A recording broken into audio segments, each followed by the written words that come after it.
Okay, PBA update then PBA playoffs na po mga katropa.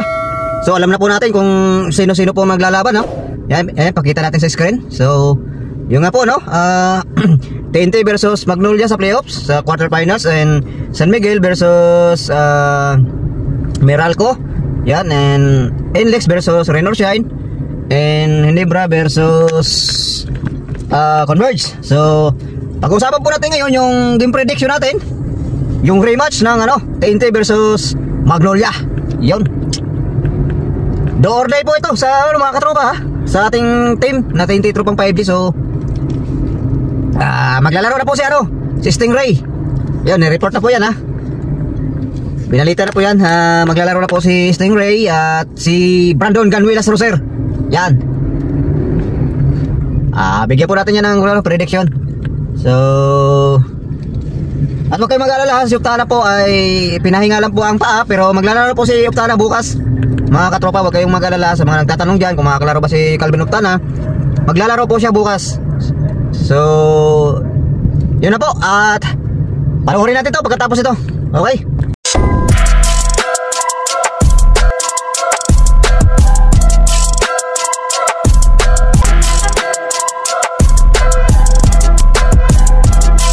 Okay, what's up mga katropa? What's up, man? PBA update and PBA playoffs na po. Yan, laglagan na sa mga team.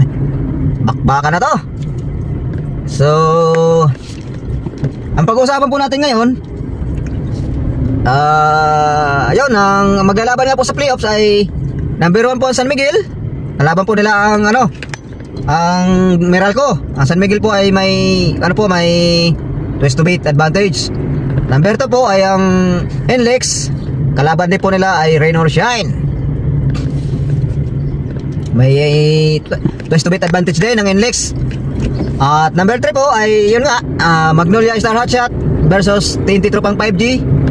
Ayan, may twist to beat advantage po ang Magnolia dyan. At ang number 4 ay Ginebra versus Converge. Yan mga katropa, ha. Siyempre pag-usapan natin dito ang prediction natin. Gawa natin prediction, TNT versus Magnolia. Rematch po ito mga katropa, ha. Kasi nung magagawan sila sa top 4, sila po naglalaban ang TNT. So ayun, at unahin na po natin ang TNT. Yan, TNT Tropang 5G, unahin na po natin. Nung nakaraan po naglaban sila, nung pa lang po, nagharap po sila sa gawan sila sa top 4. Lumamang po ang TNT nun. Lumamang po sila ng ng 10 o 9. Binabayaan lang po nila kasi parang nag-relax po sila Saka kulang po sila ng player talaga. Pagdating po kasi sa dulo, napagod si Puyo Iram saka si Kaylee Williams kasi wala po si wala po si BJR Brandon Ganuelas Roser. So ngayon po ay alam kong kakayanin natin dito na manalo sa Magnolia, kasi nung na-interview ko nung na-interview po ni Jonas Tirado si Calvin Optana, na tinanong siya kung sakali daw Magnolia ang makalaban nila sa quarterfinals. Sabi po ni Calvin Optana, mas maganda daw po, papag-aralan po ng TNT kung paano sila natalo ng Magnolia noong nakaraan. At syempre mga katropa, maglalaro na po si Brandon Ganuelas Roser at si Stingray ng Batak. Yan. Ang gagawin po ng TNT dito sa Magnolia, bilisan na po nilalaro at makikipag-pisikalan na kasi playoffs na po wag na po sila maawa sa depensa. Kailangan ipakita nila yung depensa nung nag-champion sila nung nakaraang Commissioner's Cup. So kasi sayang po Grand Slam po yung pinaglalaban natin dito mga katropa. So yun nga, sabi nga ng iba, wala na daw Grand Slam kasi nawala yung twist to beat advantage ng TNT. So sabi nga ni Optana, wag po namin isipin muna yung Grand Slam. Ang isipin daw nila muna ay yung paano talunin yung Magnolia para makapasok sila sa semis. So yun, at ang gagawin ng TNT Tropang 5G, i-double team nila si Foley. Si Rafi Reyes wala naman yan tanda na yan. Si Poli, si Rosero at saka yung Rivero.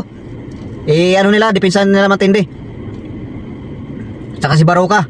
So alam ko na nakapag-adjust na yan si Coach Tres, kasi dyan yan magaling si Coach Tres eh. So yun, depensa sila na maayos. Ituloy lang nila yung mga 3-point shot nila, kasi nung nakaraan, naglaban silang nakaraan ng Magnolia, ganda po yung shooting nila doon eh. So ayun, kailangan consistent lang sila sa sa kailang depensa, sa kailang pinsa, at saka iwas turnover, kasi puro turnover din sila nung nakaraan eh. So yun lang po yun lang po yung update natin. So lipat tayo sa Magnolia. Sa Magnolia lang po ang masasabi ko, ito lang mapasasabi ko,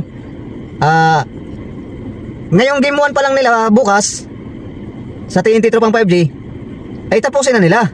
Kung gusto nila talagang makalusot dyan, tapusin nila ang TNT. Kasi pag hindi nila matalo yan sa game 1, nako, yari sila sa game 2, kasi mapipressure na sila dyan eh. Kasi hindi naman talaga papayag yan TNT na basta-basta na lang silang ilalaglag, kasi may Grand Slam nga sila eh, hinahabol eh. So game 1 pa lang dapat tapusin na ng Magnolia. Ibuhos na nila lahat ng laro nila. Ang galing nila. Kasi ang TNT po ay hindi po basta-basta yan pagka nasa playoff series po yan. Kasi alam naman natin, napakagaling ni Coach Reyes magbasa ng mga game na pang-playoffs. So yun lang po yun lang masasabi ko sa Magnolia. Depensa na mahigpit sila, opensa din na matindi, at makipagsabayan sila pisikalan sa TNT. Yun. Ang prediction ko dito kung sino mananalo, diretso na to mga katropa, diretso na. O kahit sino magalit dyan, magagalit man yung mga Magnolia fans dyan, diretso na to. Ang mananalo dyan, TNT Tropang 5G. Oo, sila makakalusot dyan sa series, papuntang semis. Yun lang. Mark my word. Mark my word. Mark my word. Okay? Positive tayo mga katropa, kasi siyempre team natin yan eh. Alam na natin mga laruan yan pagka playoffs ang TNT Tropang 5G. Pag sa playoffs, yan, matindi ang depensa nila dyan. Okay, yun lang po ang ating update. Maraming salamat. God bless all. Oy, siya nga pala. Oo, mag-subscribe ka na ba? Hindi ka pa yata nag-subscribe eh. Subscribe mo na dyan. Like and share mo. Okay, salamat. Oh, lilingon-lingon ka pa. Huwag ka na lumingon. Mag-subscribe ka na. Pindutin mo yung notification bell para pag-upload natin, makikita mo na agad. Okay? Bye-bye. Rinan Batak, binigay kay Optada.